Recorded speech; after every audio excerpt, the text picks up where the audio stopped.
BBA, BCA, BCom computer కోర్సులో 100% placement లభించే ఏకైక డిగ్రీ కాలేజ్ కూకట్పల్లిలోని I3 డిగ్రీ కాలేజ్ 8367215215. నమస్తే, నేను Keshav. Welcome to Suman TV.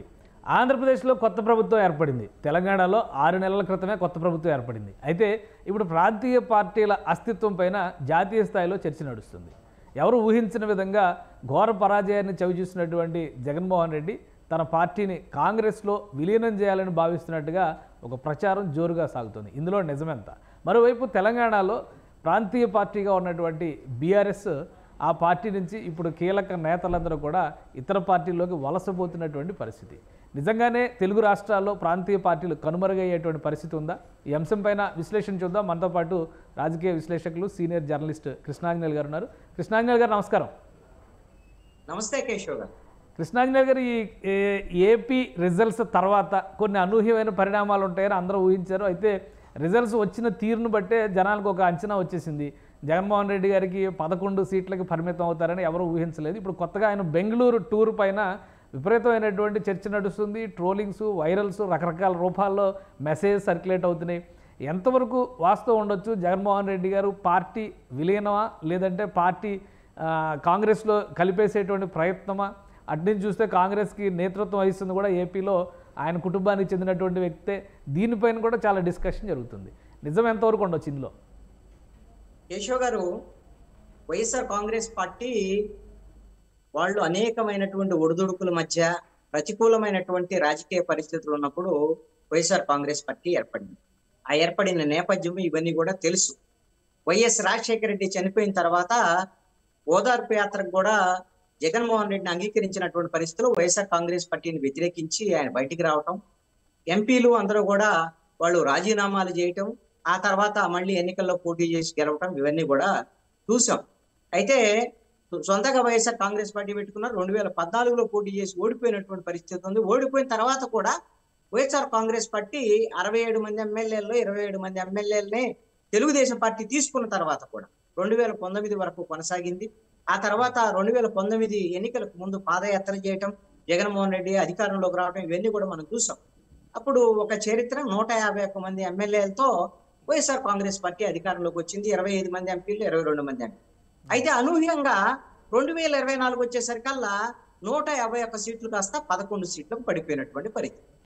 మరి ఇప్పుడు 11 సీట్లకు పడిపోగానే, 4 ఎంపీ సీట్లకు పడిపోగానే వైఎస్ఆర్ కాంగ్రెస్ పార్టీ కనుమరుగైంది. వైఎస్ఆర్ కాంగ్రెస్ పార్టీలో కలిపేస్తారు అనేటువంటి చర్చ కొంత హాస్యాస్పదమైనటువంటి చర్చ. ఎందుకు అనంటే వైఎస్ఆర్ కాంగ్రెస్ పార్టీ ఇలాంటి ఒడిదుడుకులు ఎదుర్కొనే వచ్చింది. కాబట్టి ఈ ఒడిదుడుకుల్ని ఎదుర్కోగలిగినటువంటి సత్తా జగన్మోహన్ రెడ్డికి ఉంది, వైఎస్ఆర్ కాంగ్రెస్ పార్టీకి కూడా ఉంది.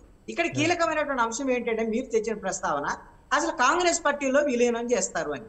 ఒకవేళ కాంగ్రెస్ పార్టీలో విలీనం చేయాలి అని అంటే, కాంగ్రెస్ పార్టీ 2004 నుంచి 14 వరకు యూపీఏ అధికారంలో ఉంది. కేంద్రంలో అధికారం పోయిన తర్వాత ఇప్పుడు 10 ఏళ్ళు అంటే 3వ దఫా కూడా ఎన్డీఏ ప్రభుత్వము ముఖ్యమంత్రులు కేంద్రంలో అధికారంలోకి వచ్చింది.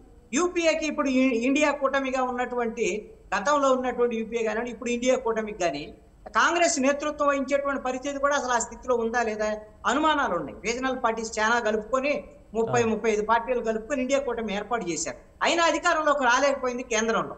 ఇక్కడ అధికారంలో ఉన్నటువంటి కాంగ్రెస్ పార్టీ ఎక్కడుంది? ఇటు కర్ణాటక, అదే విధంగా తెలంగాణలో అధికారంలోకి వచ్చినటువంటి పరిస్థితి. మరి భవిష్యత్తులో కాంగ్రెస్ అధికారంలోకి రాగలదా కేంద్రంలో? లేదు అని అంటే ఇండియా కూటమి ఏమన్నా కాంగ్రెస్ నేతృత్వంలో రాగలదా లేదనేటువంటిది ఇంకొక 5 సంవత్సరాల తర్వాత తేలేటువంటి అంశం అండి. అలాంటి పరిస్థితుల్లో మీరు ఇప్పుడు అసలు కాంగ్రెస్ పార్టీ కేంద్రంలో అధికారం లేదు, పోనీ ఆంధ్రప్రదేశ్ లో వాళ్ళు ఏమైనా అధికారంలోకి వచ్చారంటే వాళ్ళు అధికారంలో లేరు. వాళ్ళ కనీసము 1.27% ఓట్లు అండి వాళ్ళకి వచ్చింది 2019 ఎన్నికలు. ఇప్పుడు 1.72%కి వచ్చారు. అంతకన్నా ఏం లేదుగా.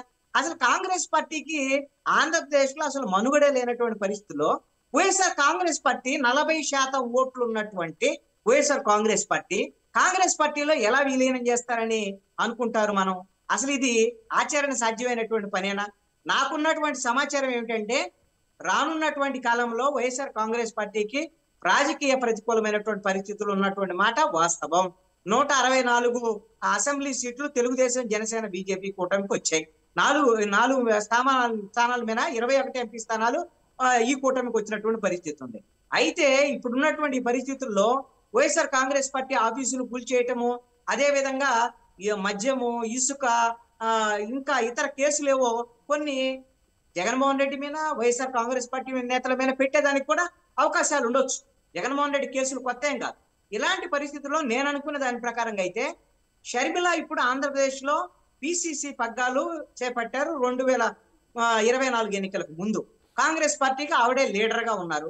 ఆయన జగన్మోహన్ రెడ్డి వ్యతిరేకంగా కూడా ప్రచారం చేశారు. నాకున్నటువంటి సమాచారం మేరకు ఏంటంటే ఇప్పుడున్నటువంటి ప్రతికూలమైనటువంటి పరిస్థితుల్లో జగన్మోహన్ రెడ్డి, షర్మిల వాళ్ళ కుటుంబం అంతా కూడా ఏకమయ్యేటువంటి పరిస్థితులు ఉన్నాయి. అందుకు వైఎస్ఆర్ ఫ్యామిలీ జగన్మోహన్ రెడ్డికి, షర్మిలకు కూడా కొంత సంధి కుదిర్చేటువంటి ప్రయత్నం చేస్తున్నారు అని. అంటే షర్మిలాగైనా జగన్మోహన్ రెడ్డి దగ్గర సంధి చేసుకుంటే కాంగ్రెస్ పార్టీని వీడి ఆవిడే వైఎస్ఆర్ కాంగ్రెస్ పార్టీలో చేరేదానికి అవకాశాలు ఉండొచ్చు.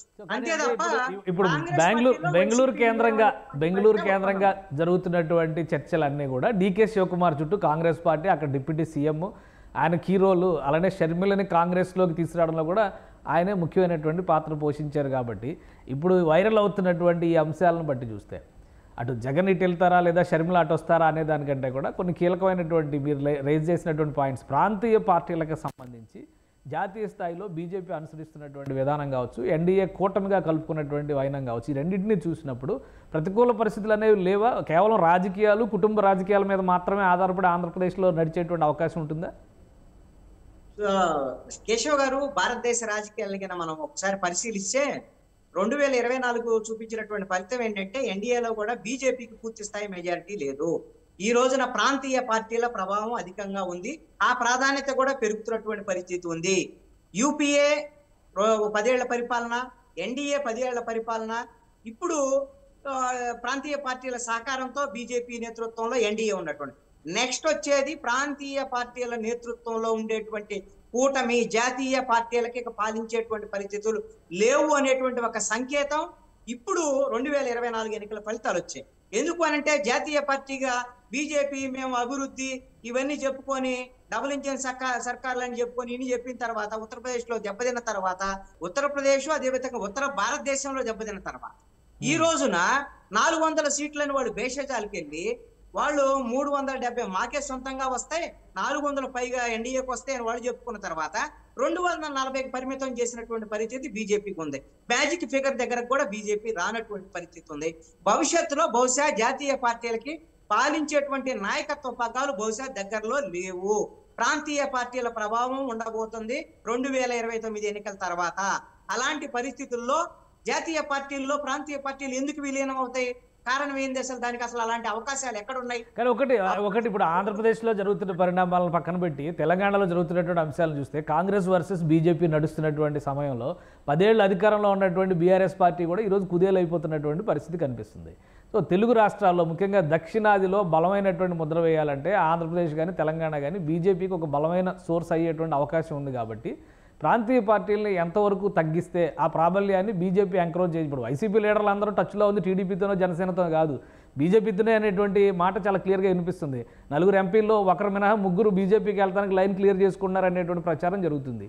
అలానే ఎమ్మెల్యేల విషయంలో కూడా ఇదే చర్చ నడుస్తుంది. సో బీజేపీ ఆ స్పేస్ని ఫుల్ఫిల్ చేసేటువంటి ఒక ఎత్తుగడతో ముందుకెళ్తుందని అనుకోవడానికి ఆస్కారం లేదా? కేశవ్ గారు, మీరు చెప్పింది నిజం. బీజేపీ అలాంటి ప్రయత్నాలు ఖచ్చితంగా చేస్తుంది. ఆంధ్రప్రదేశ్లో ఎదగాలన్నా కూడా వైఎస్ఆర్ కాంగ్రెస్ పార్టీ ఉన్నటువంటి వాళ్ళని, లీడర్లని, ఇప్పుడు విడుదల రజనీ లాంటి మాజీ మంత్రి ఇలాంటి వాళ్ళని, ఎంపీలు ఉన్నటువంటి వాళ్ళు 4 వాళ్ళని తీసుకొని ఇలా బలం పెంచుకోవాలని ప్రయత్నం చేయొచ్చు. వాళ్ళ మిత్రులుగా ఉన్నటువంటి తెలుగుదేశము, జనసేన నుంచి అయితే తీసుకోలేదు కదా. అదే విధంగా తెలంగాణలో బీఆర్ఎస్ కు సంబంధించినటువంటి వాళ్ళని అట్రాక్ట్ చేసేటువంటి అవకాశాలు ఉండొచ్చు.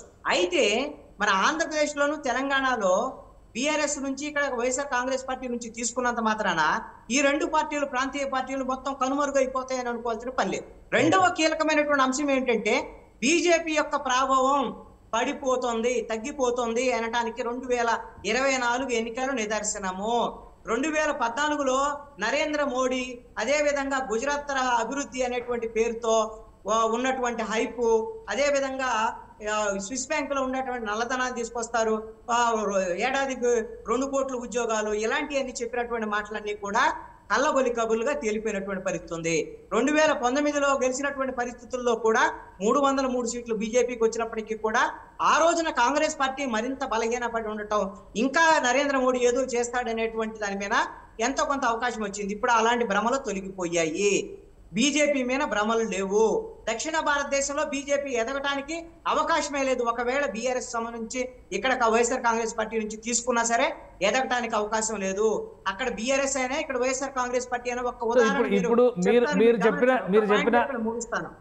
అంశాలను బట్టి ఒక్క నిమిషం మీరు చెప్పిన అంశాలను బట్టి చూస్తే ఒక పాయింట్ మీరు చెప్పండి. బీఆర్ఎస్ వైఎస్ఆర్ కాంగ్రెస్ పార్టీకి సంబంధించిన అంశానికి తీసుకుంటే మీరు తమిళనాడు ఉదాహరణ తీసుకోండి.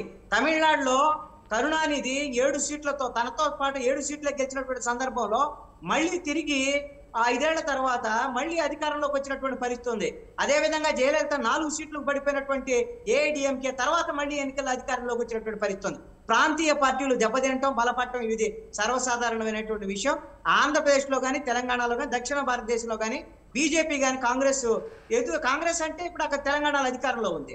ఒకవేళ బీఆర్ఎస్ నుంచి తీసుకుంటే కాంగ్రెస్ తీసుకొచ్చాం, కానీ ఆంధ్రప్రదేశ్ లో మాత్రం కాంగ్రెస్ ఎదగాలన్నా బీజేపీ ఎదగాలన్నా అవకాశం లేదు అన్నారు. కానీ ఇప్పుడు ఉన్న పరిస్థితుల్లో ఆంధ్రప్రదేశ్లో అధికార కూటమి ఒకటి, విపక్ష కూటమి మరొకటి ఏర్పడడానికి అవకాశం ఉందా పోనీ? ఎందుకంటే ఇప్పుడు లాస్ట్ టైం చంద్రబాబు నాయుడు గారు చేసినటువంటి అనేక పోరాటాలు ఫలితంగా ఇప్పుడు వచ్చినటువంటి ఫలితాలను చూస్తే కూడా వామపక్షాలను కలుపుకొని కానీ సందర్భాన్ని బట్టి కాంగ్రెస్ కూడా కొన్ని అంశాల విషయంలో, ముఖ్యంగా అమరావతి లాంటి ఎజెండాల విషయంలో అన్ని పార్టీలు కలిసి ముందుకెళ్ళినటువంటి ఒక విపక్ష కూటమి ఆ రోజు ఫామ్ అయింది.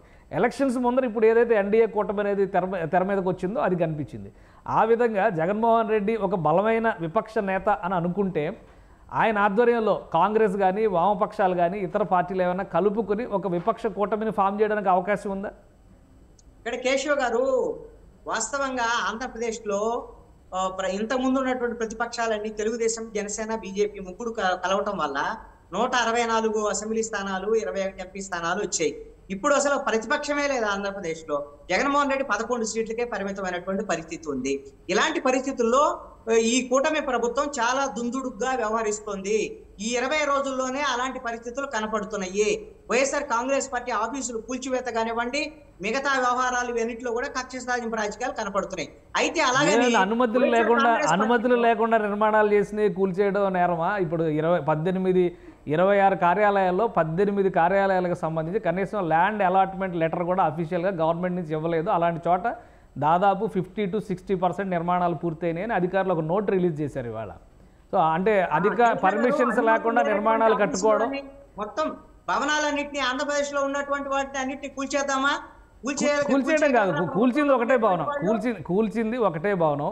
26 భవనాల్లో 18 భవనాలకు అసలు అలాట్మెంటే లేదంటున్నారు అధికారులు. దాని మీద ఒక విధానపరమైన నిర్ణయం తీసుకుంటా అంటారు. ఒక నిర్ణయాన్ని బట్టి కక్ష సాధింపు అనేటువంటి కన్క్లూజన్ ఇచ్చేయగలమా? అని కంక్లూజన్ కాదు, అసలు కూల్చి అంత తొందరగా 20 రోజుల్లో ఎన్నో ప్రయారిటీ అంశాలు ఉండగా వైఎస్ఆర్ కాంగ్రెస్ పార్టీ అంటే అక్కడ లీగల్ పాయింట్ ఉంది. కృష్ణాంజలి గారు, అక్కడ ఒక లీగల్ పాయింట్ ఉంది. సీడాక్సిస్ రోడ్డు మార్గంలో ఈ నిర్మాణం జరుగుతుందని అధికారులు ఆ రోజే ఒక నోట్ కూడా రిలీజ్ చేశారు. సీడాక్సిస్ రోడ్డు లేఅవుట్ నంబర్ 202/A1 అనేటువంటి దానిలోనే నిర్మాణం చేశారు. ఇమీడియట్గా వీళ్ళు కేసు వేశారు కాబట్టి కేసు మళ్ళీ ఫర్దర్గా ప్రొసీడ్ అయితే ఆ నిర్మాణాన్ని ఇప్పుడు తొలగించకపోతే స్టేటస్కో వస్తే సీడాక్సిస్ రోడ్ నిర్మాణం కూడా ఆగిపోద్దని అధికారులు చెప్తున్నారు. సో అదొక్కటి మినహా మిగతా వాటికి అన్నిటికీ నోటీసులు అంటించే ఉన్నారు. అదే నోటీసులు ఇచ్చారు. ఇప్పుడు ఇదొక్కటే కూల్చారు, మిగతా అన్నిటికీ నోటీసులు ఇచ్చారు కదా. నోటీసులు ఇచ్చారంటే కక్ష సాధింపు అని అనుకోవాల్సినటువంటి అవసరం ఉంది. ఇప్పుడు ఎందుకోసం అంటే కక్ష సాధింపు కాదు. నేను అన్న ఒక పాయింట్ కనీస అనుమతి లేకుండా ప్రభుత్వ స్థలాన్ని తీసుకుని అక్కడ 50% 60% నిర్మాణం చేయడం సహేతుకమా, సక్రమమా? దానికి నోటీస్ ఇవ్వడం కూడా నేరమా? అది కక్ష సాధింపు కిందకే వస్తుందా? ఎస్, అందుకనే మీరు గమనించండి, ఈ రోజున Telugu Desam party office national highway పక్కన మంగళగిరిలో హైవేలో ఉంటుంది. ఆ ఆఫీస్ కూడా రాష్ట్ర ప్రభుత్వం తెలుగుదేశం అధికారంలో ఉన్నప్పుడే రాష్ట్ర ప్రభుత్వం కేటాయించినటువంటి స్థలంలోనే దాన్ని కట్టారు. దాంట్లో కొంత ప్రభుత్వ స్థలము ఆక్రమించారని, కొంత అసైన్ ల్యాండ్ ఆక్రమించారని నోటీసులు ఇవ్వటం, ఇవన్నీ కూడా ప్రస్తుతం ఈ కేసు కోర్టు పరిధిలో ఉన్నటువంటి అంశం. మరి ఆ విధమైనటువంటి దాంట్లో ప్రభుత్వానికి సంబంధించినటువంటి స్థలాలని ప్రభుత్వం వైఎస్ఆర్ కాంగ్రెస్ పార్టీ అధికారంలో ఉన్నప్పుడు వాళ్ళు ఏం చేశారు? వైఎస్ఆర్ కాంగ్రెస్ పార్టీకి పార్టీ కార్యాలయాల కింద ఆ స్థలాలు కేటాయించి దాన్ని లీజు కింద రాసి ఇంకా అలాట్మెంట్ దానికి సంబంధించిన ప్రొసీజర్ అయితే ఉండొచ్చేమో. అందుకని అకస్మాత్తుగా ఇప్పుడు అమరావతి పరిధిలో ఉండేటువంటి ఒక భవనం సీడ్ యాక్సెస్ రోడ్డు కట్టముందు అనుకుంటే దాన్ని ఎస్టాబ్లిష్ చేయొచ్చు, కూల్చివేయటానికన్నా ముందుగానే ఎస్టాబ్లిష్ చేసి కూల్చివేస్తే బాగుండేది. అంశం ఏంటంటే సో ఈ కక్ష సాధింపులు ఉంటాయి కాబట్టి కలయికలు కూడా ఉండొచ్చా? ఈ రకమైనటువంటి కక్ష సాధింపులు ఉంటాయి కాబట్టి కలయికలు ఉండొచ్చా? కలుపుకొని వైఎస్ఆర్ కాంగ్రెస్ పార్టీకి ఇలాంటి డిఫెన్సివ్ ఉద్యమాలు చెయ్యాలి అని అంటే, వాళ్ళు ప్రతిపక్ష పార్టీలన్నీ కలుపుకోవాలి అని అంటే నియంతృత్వ పోకడలతో జగన్మోహన్ రెడ్డి వ్యవహరించారు అధికారంలో ఉన్నప్పుడు. కాబట్టి సిపిఎం, సిపిఐ, మిగతా చిన్న పార్టీలు వీళ్ళందరూ కలుపుకోవాలి. జేబీఎం భారత పార్టీ, ఇలాంటి పార్టీలన్నీ చాలా ఉన్నాయి. ఇప్పుడు మొన్న జడా శ్రవణ్ కుమార్ జేబీఎం భారత పార్టీ తరఫున జగన్మోహన్ వైఎస్ఆర్ కాంగ్రెస్ పార్టీ ఆఫీసులు కూలగొట్టడం తప్పు అని మాట్లాడినటువంటి పరిస్థితి ఉంది. ఇలాగా ప్రజాస్వామికవాదులుగా ఉండే కొన్ని పార్టీలు ఉన్నాయి. వీళ్ళందరినీ కలుపుకొని ఒక ప్రజాస్వామిక ఉద్యమాన్ని నడిపేటువంటి దిశగా ప్రతిపక్షంగా ఉండేటువంటి చిన్న పార్టీలు సిపిఎం, సిపిఐ అందరినీ కలుపుకొని, అవసరమైతే కాంగ్రెస్ పార్టీని కూడా కలుపుకొని వైఎస్ఆర్ కాంగ్రెస్ పార్టీ ఉద్యమం చేయాలి అని అంటే మరి వాళ్ళతో సంధికి వెళ్ళాలి. ఎందుకంటే వాళ్ళ మీద కూడా నియంతృత్వ పోకడలనే అలాంటి అవలంబించారు జగన్మోహన్ రెడ్డి. అవన్నీ మర్చిపోయి మరి ఇప్పుడు వాళ్ళు జగన్మోహన్ రెడ్డితో చేయగలుగుతారా లేదా చూడాలి. రైట్ థ్యాంక్ యూ కృష్ణాంజలి గారు, మీ అభిప్రాయాలు తెలియజేసినందుకు. ఆంధ్రప్రదేశ్ రాజకీయాల్లో కొన్ని కీలక పరిణామాలు జరగబోతున్నాయి. ఒకటి, ఇప్పుడు వైరల్ అవుతున్నటువంటి వార్తలను బట్టి చూస్తే కాంగ్రెస్ వైసీపీ మధ్య సయోధ్య కుదిరేటువంటి అవకాశం ఉందా, లేదా ప్రచారం జరుగుతున్నట్టుగా విలీన ప్రతిపాదనలు ఏమైనా ఉన్నాయా? ఇది తేలాలంటే కొంత సమయం పడుతుంది. మరోవైపు కొత్తగా ఏర్పడినటువంటి ప్రభుత్వం తీసుకుంటున్నటువంటి నిర్ణయాలు ప్రతిపక్షంలో ఉన్నటువంటి వైసీపీకి ఇబ్బందికరంగా మారేటువంటి అవకాశాలు ఎక్కువగా ఉన్నాయి. ముఖ్యంగా విపక్ష నేతగా ఉన్నటువంటి జగన్మోహన్ రెడ్డి ప్రతికూల పరిస్థితులు ఎదుర్కొంటారు కాబట్టి విపక్ష కూటమిని ఫామ్ చేస్తారా లేదా అనేది కాలమే నిర్ణయించాల్సినటువంటి అంశం. గతంలో అనుసరించినటువంటి నియంతృత్వ పోకడలని పక్కన పెట్టి జగన్మోహన్ రెడ్డి ప్రజాస్వామ్యయుతంగా విపక్ష పార్టీలతో సంప్రదింపులు జరిపితే ఇది సాధ్యమయ్యే అంశమే అనేటువంటి మాట కృష్ణాంజలి గారు విశ్లేషిస్తున్నారు. ఇది special discussion. Keep watching. Suman టీవీలో మీ పర్సనల్ అండ్ బిజినెస్ ప్రమోషన్స్ కోసం కింది నెంబర్కి కాంటాక్ట్ చేయండి.